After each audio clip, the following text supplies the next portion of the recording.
Quiero utilizar una frase que no me pertenece, porque pertenece ya a todo el pueblo argentino. Señores jueces, nunca más. Silencio en la sala. Este nuevo capítulo de nuestra historia comienza con una primavera democrática. La banda presidencial ya es recibida por el doctor Raúl Ricardo Alfonsín. Y termina con un invierno neoliberal.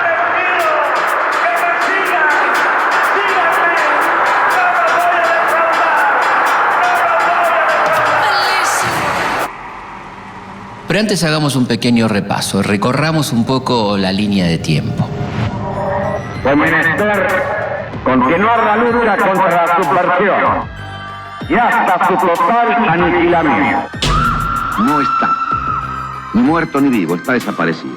Después de 7 años de terrorismo de Estado, mi nieto tiene que haber nacido en agosto del año pasado. Entrega económica. Se abre, señores, un nuevo capítulo en la historia económica argentina.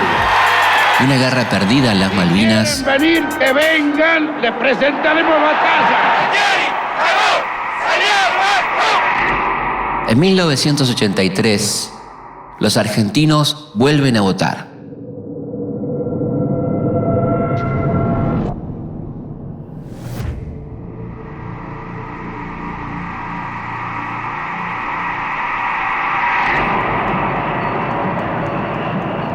Vamos a enterrar la etapa de la decadencia argentina.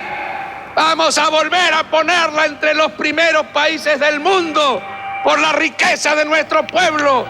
No va a ser fácil, nos va a costar, pero lo vamos a lograr. Los dos partidos mayoritarios presentan candidatos muy diferentes. Raúl Ricardo Alfonsín nace en la ciudad bonaerense de Chascomús en 1927. Alfonsín representa la renovación de la Unión Cívica Radical. En 1975 participa de la fundación de la Asamblea Permanente por los Derechos Humanos. En 1982 es uno de los pocos políticos argentinos que se opone a la incursión militar en Malvinas. Que si cumplimos con nuestro deber, nuestros nietos nos van a honrar como nosotros honramos a los hombres que hicieron la Organización Nacional. Ahora, Alfonsín. Alfonsín tiene una postura férrea sobre los crímenes de la dictadura. Está decidido a juzgarlos. Su adversario en las urnas tiene una postura casi opuesta. Ítalo argentino Luder nace en Santa Fe en 1916.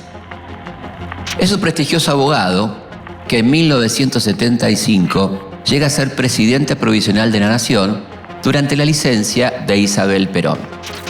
Acá está el peronismo, consciente de su responsabilidad como fuerza mayoritaria. Luder aparece como un candidato frío, sin carisma y distante, en un partido caliente y con gran poder de movilización.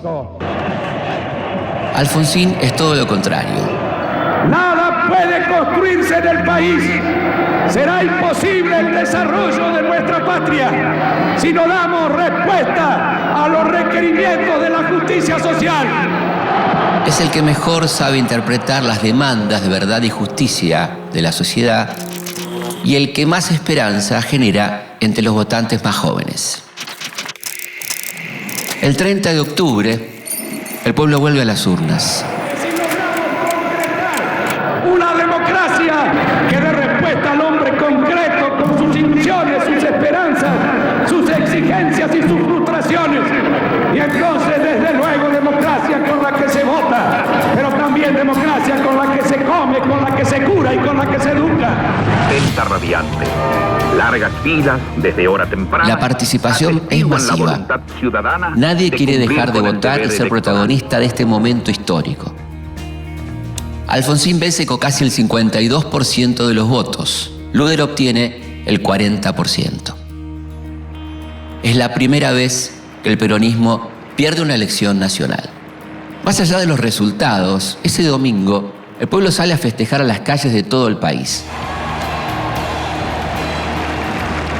Solo en el Obelisco de Buenos Aires se junta 1,5 millones de personas.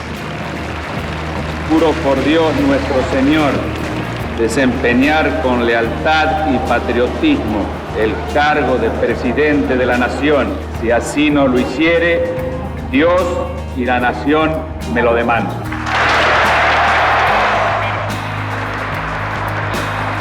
El 10 de diciembre, Alfonsín asume la presidencia.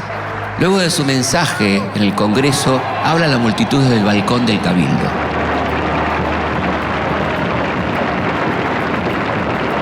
Una feliz circunstancia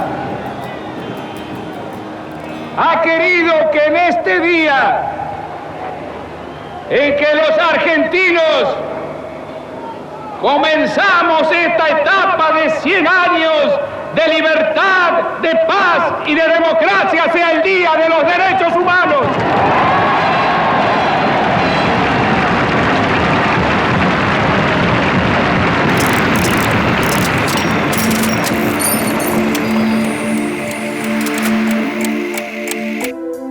Luego de 7 años de censura y oscuridad, el pueblo argentino comienza a vivir la primavera democrática.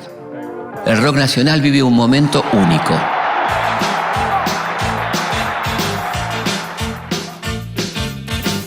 El primer año de democracia, Charly García y Luis Alberto Spinetta publican 3 discos cada uno.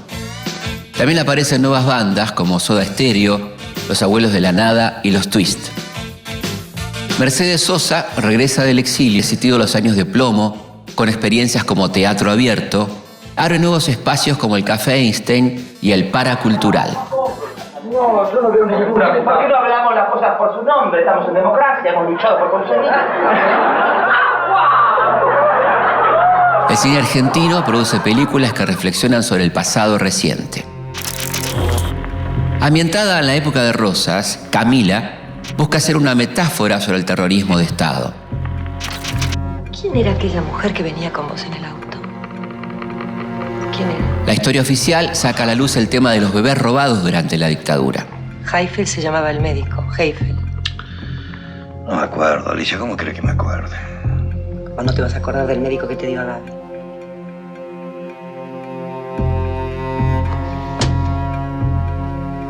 Dijimos que nunca íbamos a hablar de eso.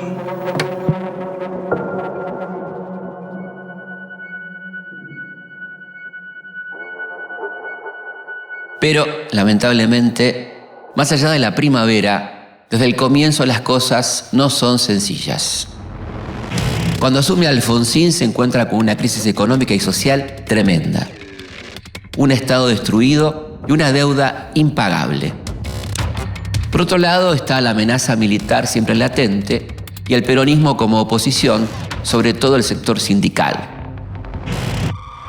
Es en este escenario conflictivo que Alfonsín tiene el desafío de consolidar las instituciones democráticas. Licenciado Bernardo Grispun. El primer ministro de Economía de Alfonsín, Bernardo Grispun, busca renegociar la deuda externa y reactivar el consumo interno.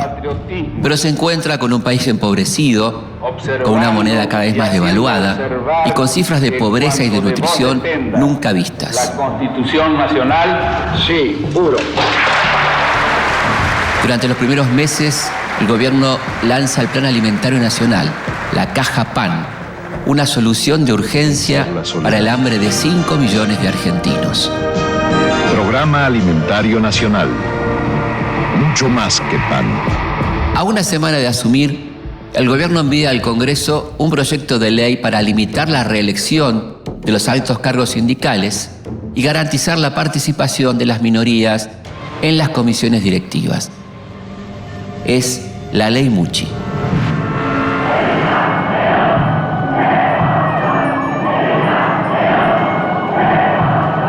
La CGT, que durante la dictadura había estado dividida en 2 centrales, la CGT Brasil y la CGT Azopardo, se unifica para resistir el proyecto. Al frente de la nueva conducción queda el líder sindical que más resistió a la dictadura. Saúl Adolver Ubaldini nace en 1936 en el barrio de Mataderos.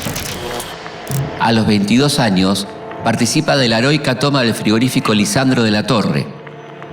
Es famoso por sus camperas de cuero y por su particular modo de hablar. El 10 de febrero de 1984 Ubaldini encabeza una movilización frente al Congreso junto a 10.000 dirigentes que rechazan el proyecto. Al mes siguiente, y por diferencia de un voto, la ley no es aprobada. El ministro de Trabajo, Antonio Mucci, que había propuesto la ley, debe renunciar. Para dirimir el conflicto, el presidente nombra a Hugo Barrionuevo como delegado personal con rango de secretario de Estado. Necesitamos, en consecuencia, sindicatos que vayan afianzando el orgullo de una nación que está luchando junta por su dignidad. A poco de asumir, Alfonsín crea la CONADEP, Comisión Nacional sobre Desaparición de Personas. Su objetivo es investigar las violaciones de los derechos humanos perpetradas por la dictadura.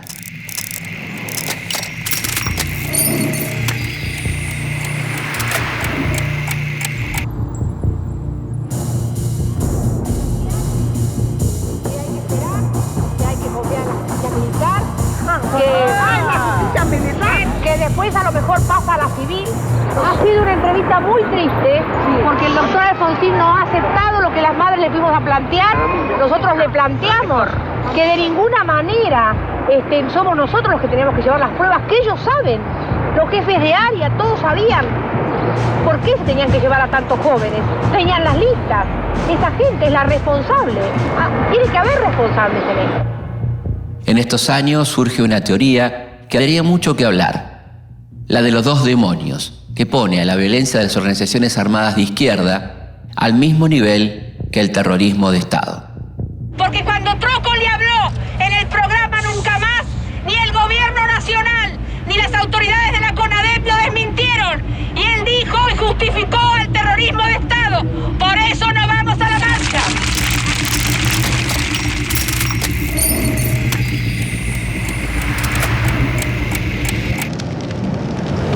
El 10 de septiembre de 1984 se lleva a cabo una protesta histórica.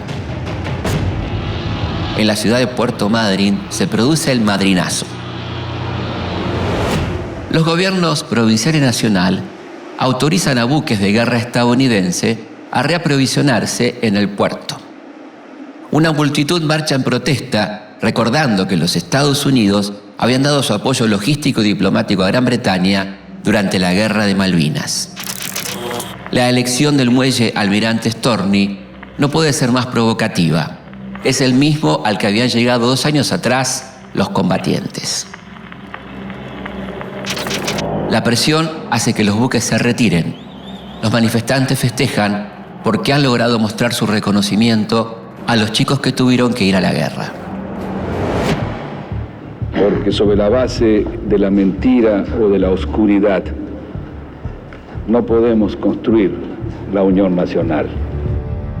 Con las investigaciones de la CONADEP en la mano, Alfonsín se prepara para cumplir su principal promesa de campaña: juzgar a las juntas militares y a las cúpulas guerrilleras.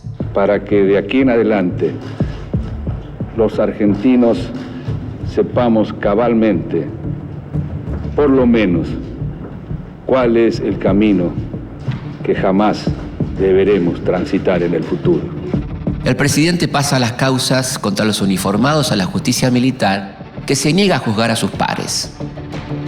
Tras casi 2 años de absoluta inacción de la justicia militar, las causas pasan a la órbita civil en un hecho inédito a nivel nacional y con muy pocos antecedentes a nivel mundial. Nadie tiene que defenderse por haber ganado una guerra justa. Y la guerra contra el terrorismo subversivo fue una guerra justa.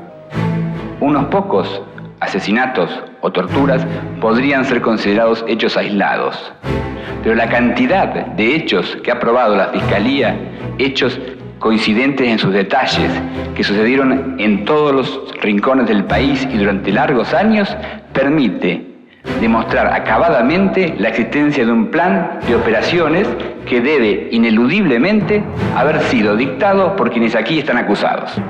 Quiero utilizar una frase que no me pertenece, porque pertenece ya a todo el pueblo argentino. Señores jueces, nunca más. Silencio en la sala. Silencio.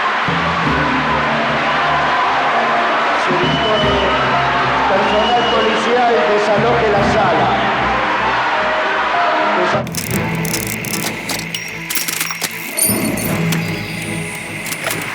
Condenando al teniente general Jorge Rafael Videla a la pena de reclusión perpetua, condenando al almirante Emilio Eduardo Macera a la pena de prisión perpetua, inhabilitación absoluta perpetua. La democracia recién recuperada avanza lentamente. El país parece dispuesto a dejar atrás el sangriento ciclo de los golpes de Estado.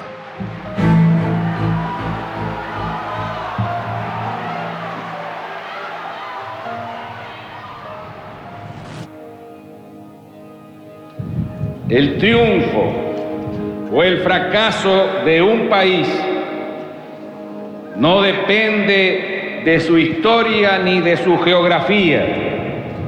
Depende más bien de la eficacia y de la cohesión con la que reaccione el pueblo para responder a los desafíos que enfrenta. Hoy, por el respaldo con el a fines de 1985, el camino económico elegido por Alfonsín está bloqueado en varios frentes. Afirmamos que la naciente democracia argentina está actuando sencillamente a la altura de las circunstancias. Por un lado, la puja por el salario, liderada por el titular de la CGT, Saúl Ubaldini. Por el otro, la presión de los organismos internacionales para que se apliquen políticas neoliberales a cambio de nuevos préstamos. El presidente radical también tuvo que soportar la presión de los medios, que lo criticaron constantemente, convirtiéndose en uno de los principales opositores de su gestión.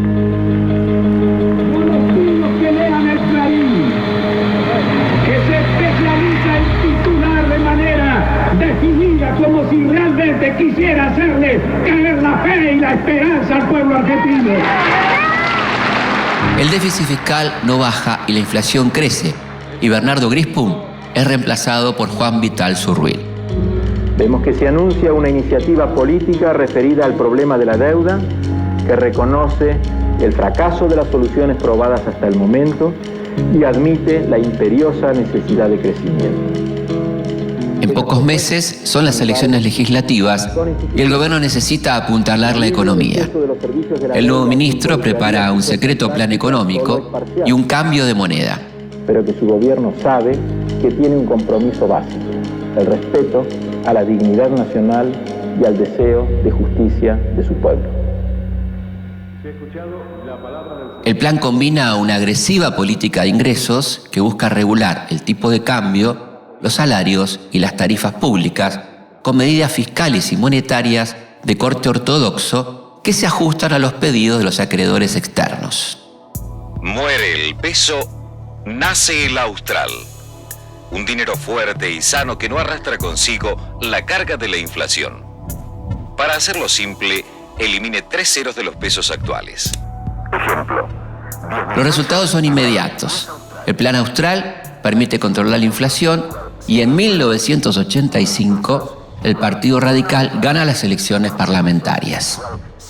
Con esta inyección de confianza, Alfonsín se lanza a uno de sus planes más ambiciosos: trasladar la capital federal a Viedma. La Patagonia es hoy la reserva de energía más importante del país.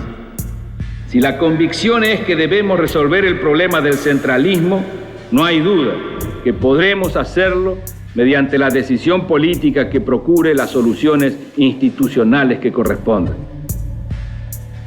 Este proyecto es enviado al Congreso, que lo convierte en ley en 1986. La iniciativa nace con mucha fuerza, pero el gobierno no logra generar demasiado interés en la sociedad. Poco a poco, el sueño de Alfonsín va quedando en el olvido.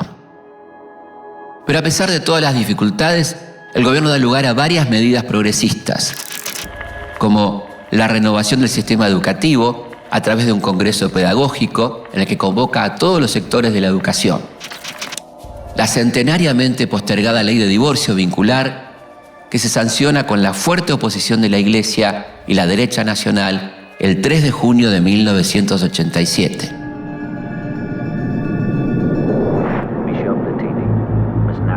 En el mes de junio de 1986, en la Ciudad de México, la selección argentina protagoniza una revancha histórica.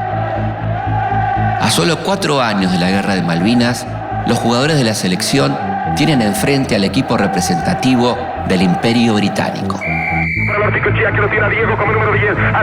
La selección cumple sus expectativas con 2 goles de Maradona. El primero es uno de los más polémicos en la historia de los mundiales.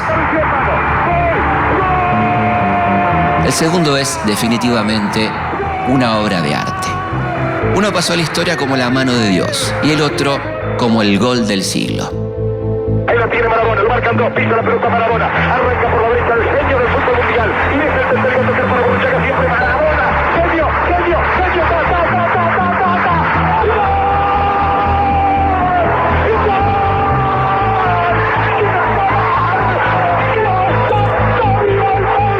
Pero este no es el único detalle reparador. Argentina se consagra campeón del mundo por segunda vez. Un triunfo que en plena democracia compensa el sabor amargo de la Copa del 78.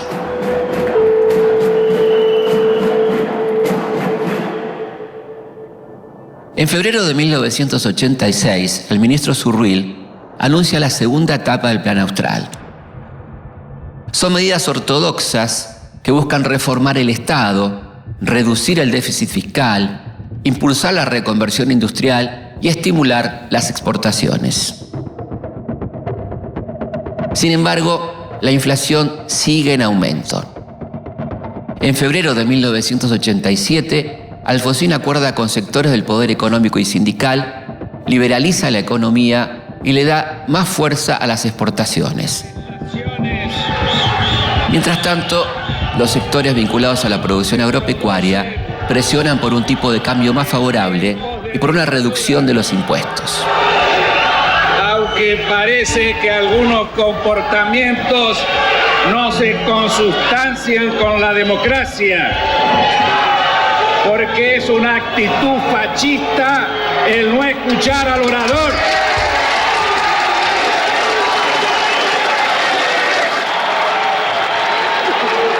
El juicio a las juntas y sus condenas, además de las nuevas causas que se abren, avivan la tensión dentro de las Fuerzas Armadas.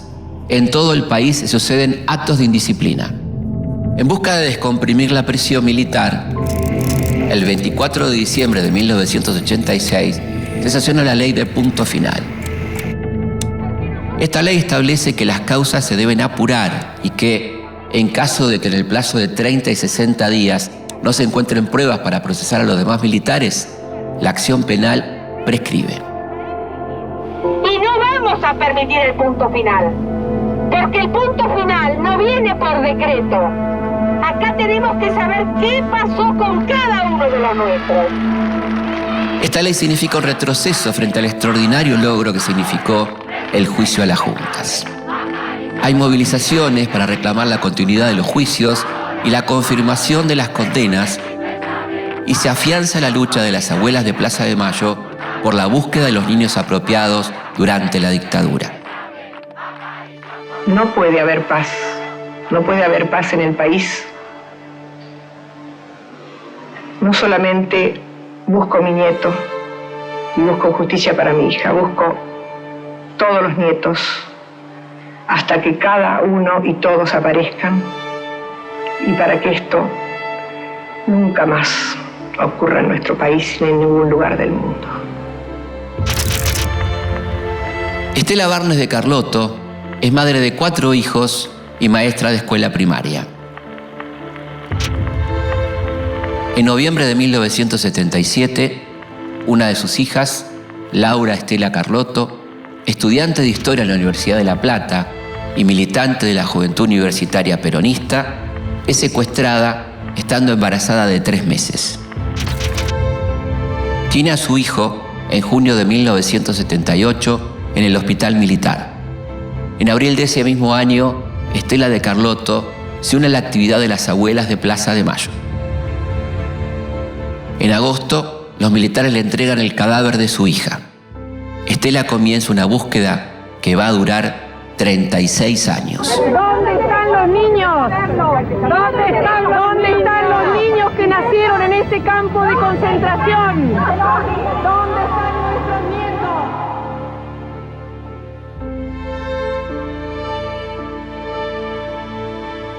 El informe de la CONADEP detalla la desaparición de 8.970 personas y el secuestro de 145 niños. Aunque según otras estimaciones, en ambos casos, los números son mucho mayores. Con la recuperación de los primeros niños, se hace evidente la existencia de un plan sistemático de robo de bebés. Gran parte está en manos de personal de Fuerzas Armadas y de Seguridad, aún en actividad. Las abuelas siguen buscando.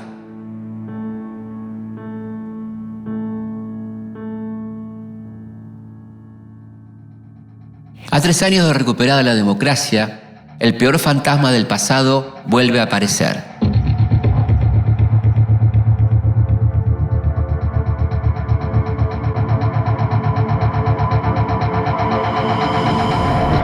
Al acercarse las Pascuas, un grupo de oficiales del ejército harán pasar al gobierno y a la democracia argentina por una situación que se creía definitivamente terminada. Yo ejecutaba la orden impartida por la superioridad. Ese es el procedimiento. Me determinaban un blanco y yo accionaba las armas.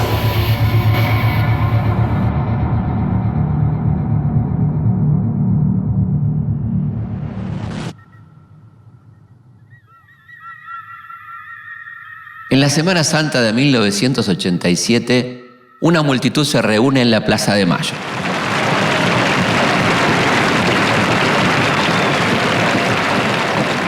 El orden democrático está otra vez en peligro por una sublevación militar.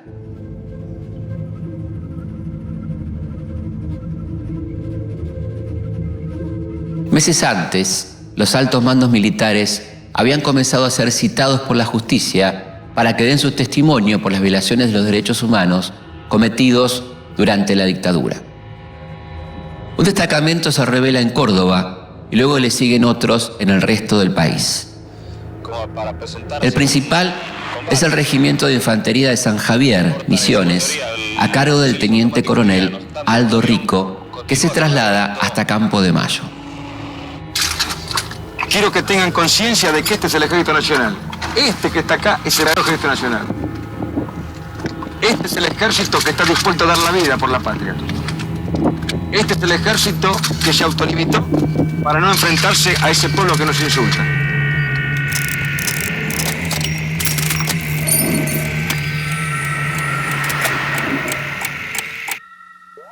Uno de los planes de Alfonsín es sofocar la sublevación.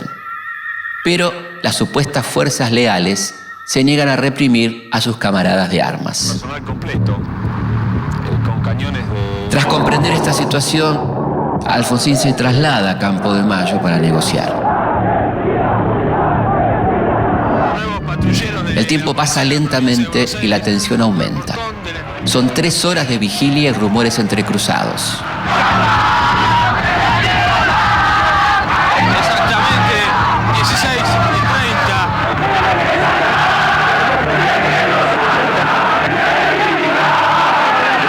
Finalmente, Alfonsín regresa y se dirige al pueblo que colmaba la Plaza de Mayo, dejando de lado sus diferencias políticas. Los hombres amotinados han depuesto su actitud. ¡Felices Pascuas! ¡La casa está en orden! Los hechos de Semana Santa dejan en la sociedad la sensación de que el gobierno no controla a los militares. Porque también esta actitud no es únicamente por el ejército, es por las Fuerzas Armadas, por las Fuerzas de Seguridad, por las Fuerzas policiales, porque los objetivos que hemos logrado son para todos. La oficialidad que se ha sublevado no está dispuesta a ir a prisión y además da muestras de tener poder como para hacerle frente al gobierno. Este sea el puntapié inicial para la verdadera reconciliación. reconciliación que todo el pueblo argentino necesita. El suficiente poder como para que 2 meses después se sancione la ley de obediencia debida. A partir de esta ley, los oficiales y suboficiales de las Fuerzas Armadas y de Seguridad no pueden ser enjuiciados porque habían actuado obedeciendo órdenes de sus superiores. A mí la superioridad me fijaba un blanco y yo ejecutaba la orden impartida por la superioridad. Ese es el procedimiento. Soy un militar o fui un militar.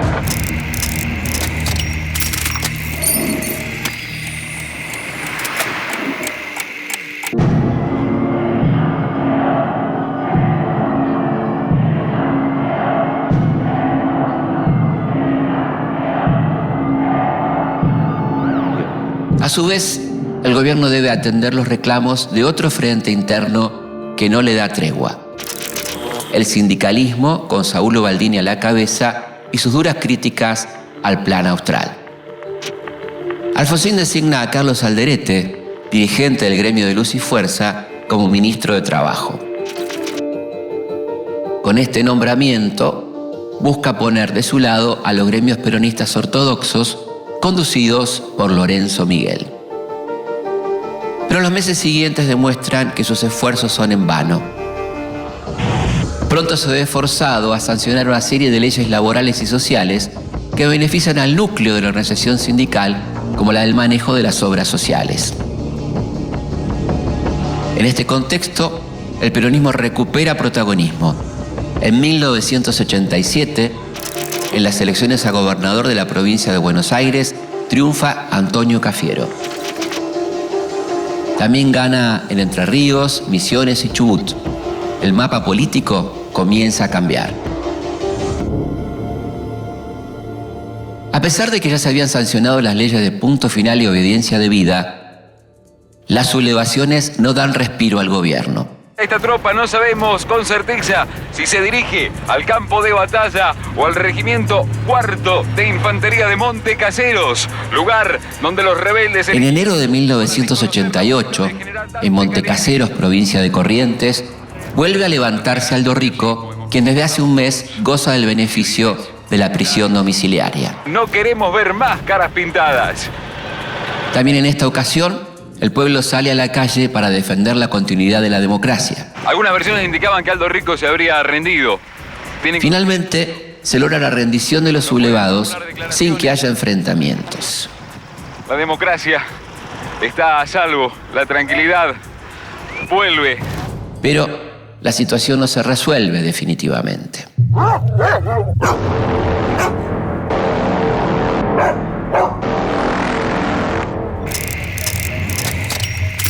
En diciembre de 1988 se da otra sublevación. Esta vez liderada por el coronel Mohamed Ali Zaineldin, uno de los oficiales con mayor influencia ante la oficialidad carapintada. El levantamiento de diciembre de 1988 comienza en la Escuela de Infantería de Campo de Mayo y se extiende a Villa Martelli.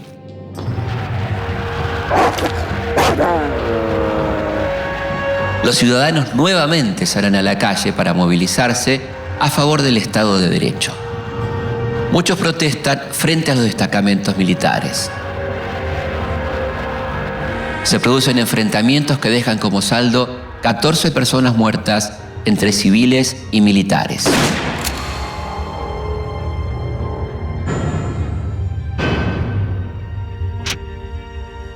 Zaineldin se rinde luego de convenir una serie de puntos que tienen como objetivo la recuperación de la dignidad militar. Entre ellos están el fin de los procesos judiciales a los militares, mejoras salariales y el perdón para todos los insubordinados, con la excepción del propio Zaineldin, que asume toda la responsabilidad por el levantamiento.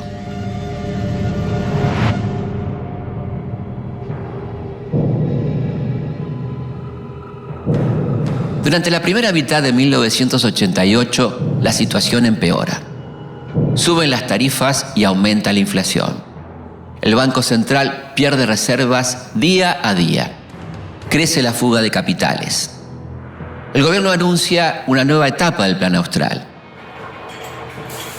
Cada vez más alejado del espíritu de esos primeros años de gestión y más cerca de las exigencias neoliberales del FMI, el plan calma los mercados y concede una tregua al gobierno. Aunque es lanzado en junio, rápidamente la prensa lo bautiza como Plan Primavera. Pero no va a llegar al invierno.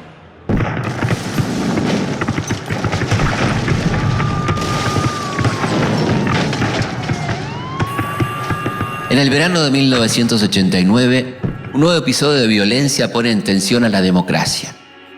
El 23 de enero, 50 militantes del movimiento Todos por la Patria toman por asalto el cuartel del Regimiento 3 de Infantería de la Tablada. Están liderados por Enrique Gorriarán Merlo, ex dirigente del ERP, Ejército Revolucionario del Pueblo. La policía del ejército cercan las instalaciones.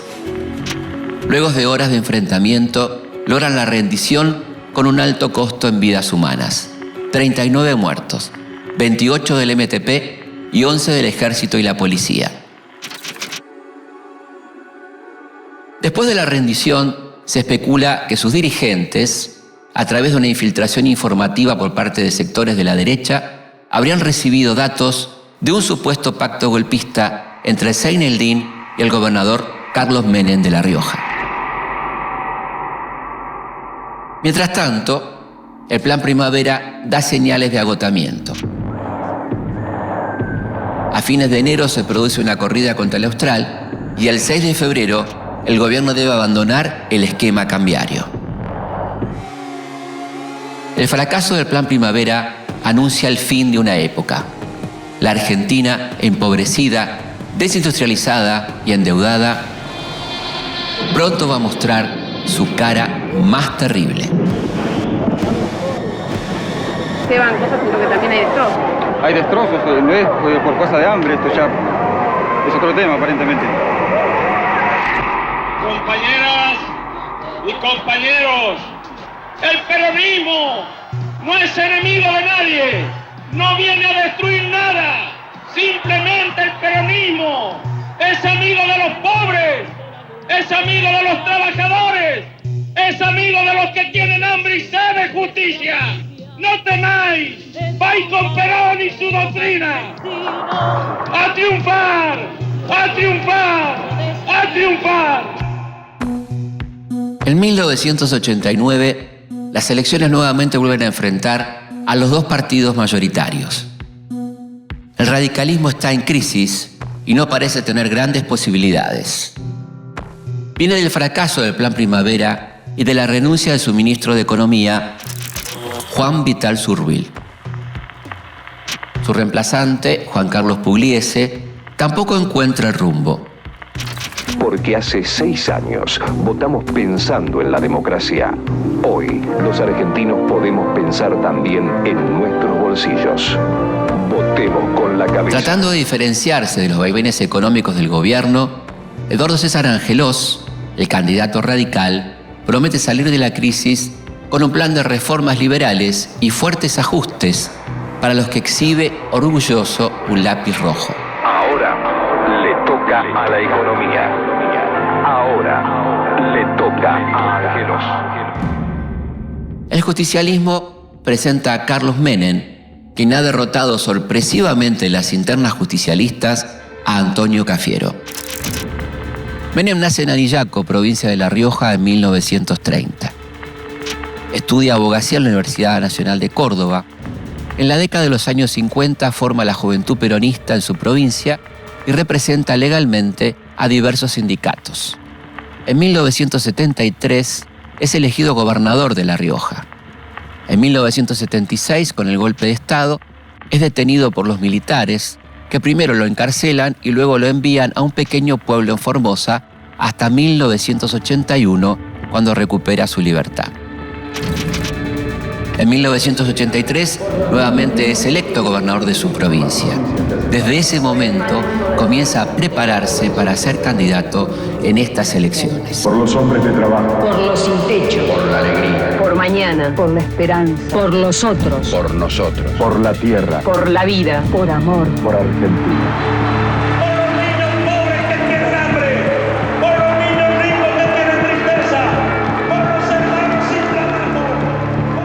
Presenta un perfil desarrollista y promete salariazo y revolución productiva.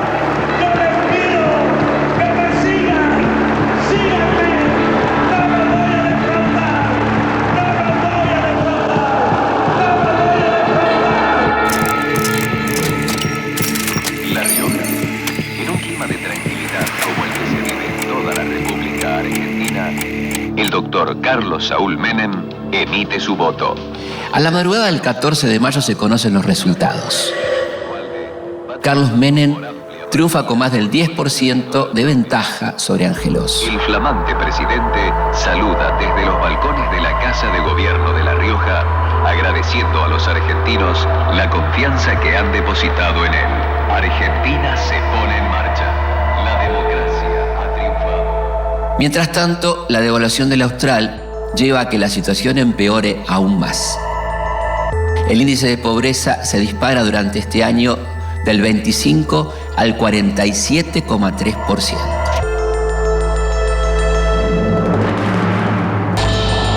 La inflación se transforma en hiperinflación.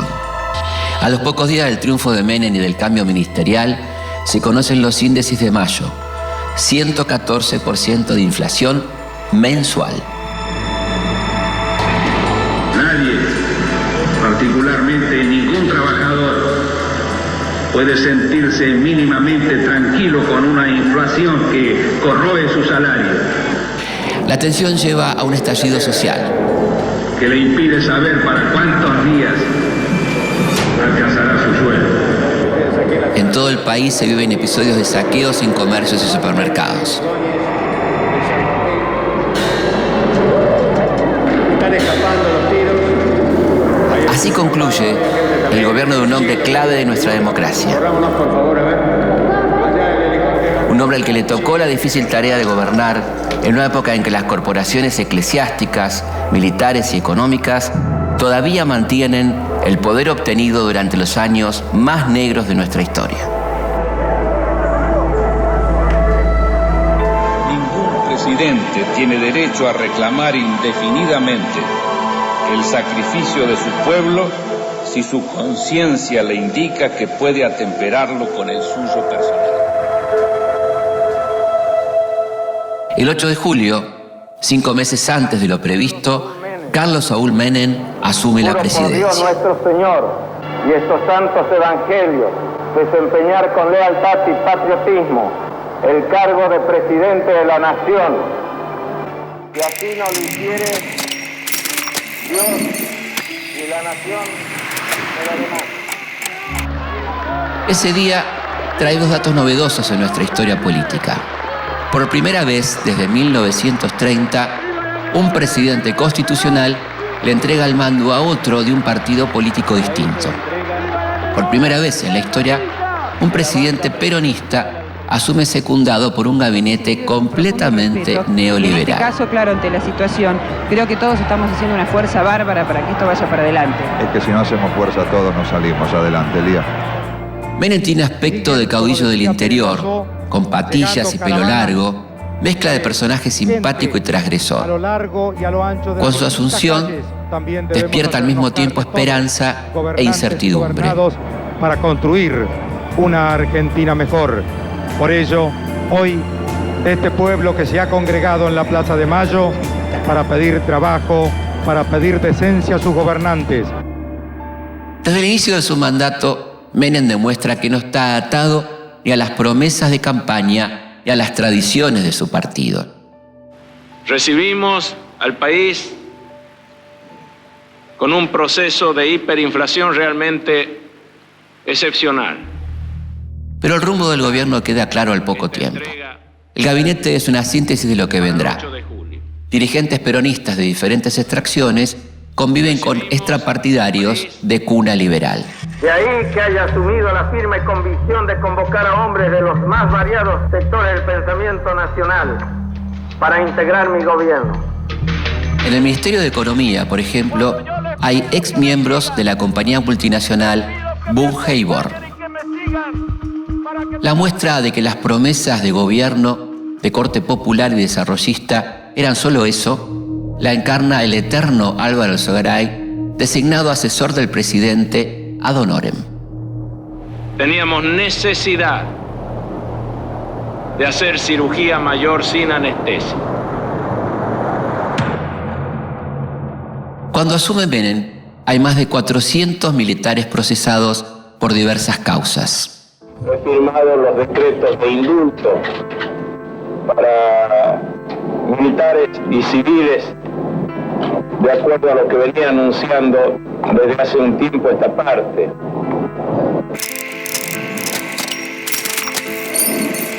El 7 de octubre firma 4 decretos por los que indulta a todos los militares que no habían sido comprendidos en las leyes de punto final y obediencia debida.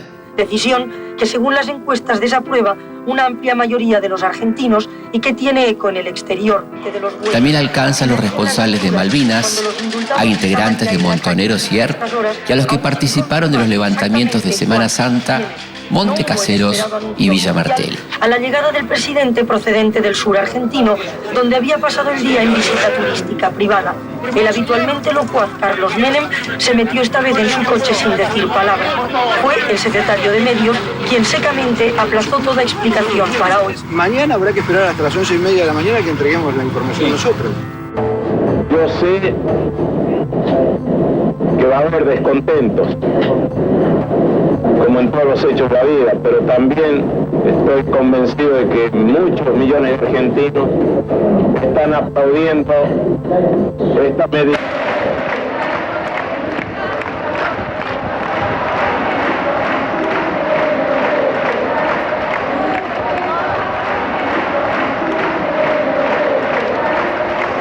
Pero ni las marchas ni las críticas parecen importarle a Menem, que se siente en el centro de la escena. Logra que en agosto de 1989 la oposición permita la sanción de un paquete de leyes necesarias para los cambios que tiene previstos. Una es la Ley de Reforma del Estado, por la que la mayoría de las empresas o bienes y servicios de propiedad estatal pueden pasar a manos privadas. La otra ley es la emergencia económica, que le da al Ejecutivo la facultad de tomar decisiones sin consultar al Congreso. El mandamiento 1 son palabras de Menem, él no lo conoce aún. El mandamiento 1 está extraído de sus muchos discursos, dice así: nada de lo que deba ser estatal permanecerá en manos del Estado. Pero con las privatizaciones en marcha y con un rumbo neoliberal definido, la hiperinflación no desaparece. Por el contrario, se agudiza. Hacia fines de 1989, y tras 5 meses de gobierno de Menem, el índice anual llega al 3.079,5% y un 47,3% de la población se encuentra en estado de pobreza. Les dije el sábado que ratificábamos todos los lineamientos de fondo de la política económica del presidente Menem. La reforma del Estado, el programa de privatizaciones, la reforma impositiva, la libertad de los mercados. Menem nombra un nuevo ministro de Economía, el riojano Herman González, quien el 28 de diciembre da a conocer lo que se conocerá como Plan Bonex, una idea del inefable asesor Álvaro Alzogaray. De que la mejor forma de preservar no solo el valor del trabajo y del ahorro popular, sino también los derechos de propiedad totalmente legítimos de los titulares de depósitos a plazo fijo, hemos dispuesto su pago obligatorio en Bonex serie 1989. La medida consiste en incautar los depósitos bancarios de pequeños y medianos ahorristas, entregándoles a cambio títulos de deuda pagaderos a 10 años. Se busca sacar de circulación el dinero y dejar de emitir para frenar la inflación.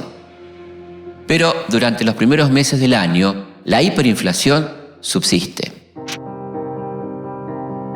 Las leyes de emergencia económica y de reforma del Estado tiran por tierra las expectativas de salariazo y revolución productiva con las que Menem había ganado las elecciones.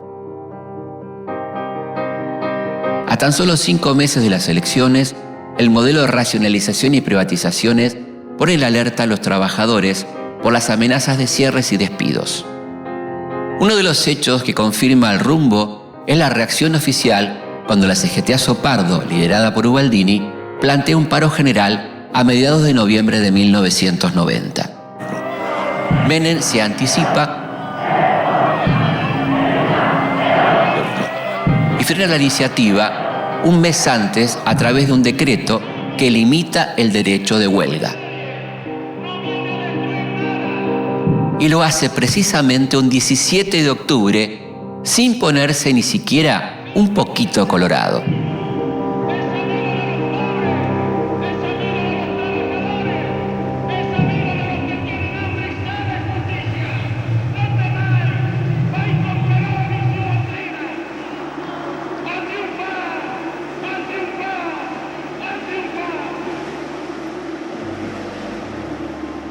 Mientras tanto, en el terreno militar, el malestar continúa y los carapintadas se levantan nuevamente. La situación acá es la siguiente. El edificio está tomado por un grupo de gente. 50 personas con su rostro tiznado, con su cara pintada. No sabemos qué quieren, así que vamos a esperar órdenes. Lo hacen el 3 de diciembre de 1990.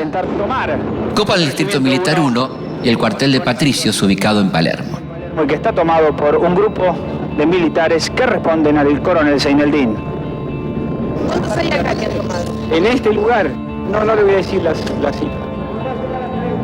El operativo para acercar a los rebeldes está a cargo del subjefe del ejército, el general Martín Balsa. Siguen los disparos de la tanqueta.